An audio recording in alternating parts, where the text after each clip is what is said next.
उद्या आहे नागपंचमी आणि त्याचाच आदला दिवस म्हणजे भावाचा उपवास आणि या दिवशी आमच्याकडे हे गळ्यामध्ये पवतं बांधतात, शिवाय उपवासही पकडतात. पण माझं बाळ छोटं आहे ना, तर त्यामुळे मी काही धरलेला नाहीये उपवास. जवळजवळ 20 ते 25 दिवसानंतर आज आमच्याकडे लाईट आली आहे आणि लाईट आल्या आल्या आहोनी मक्केला पाणी द्यायला सुरुवात केली आहे. मला तरी असं वाटतं आजच्या जमान्यामध्ये कोण 20-25 दिवस लाईटीशिवाय राहू शकतं.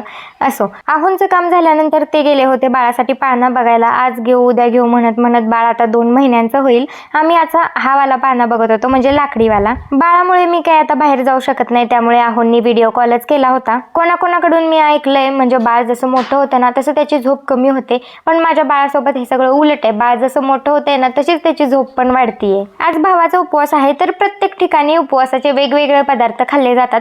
आमच्या सासूबाईंनी या घुगऱ्या शिजवल्या होत्या, जाऊबाईंनी मस्त वेफर्स तळले होते, शिवाय शाबू होता, बटाटा भाजला होता. बाळाला बघायला माझी आत्या आली होती, तर येताना हे बाळाच्या कानात घालायला डूल घेऊन आली होती.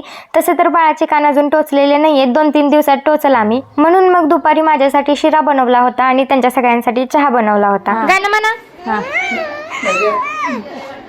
गाणं म्हणा.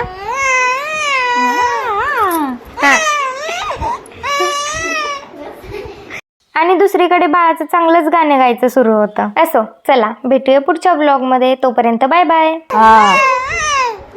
जोरात.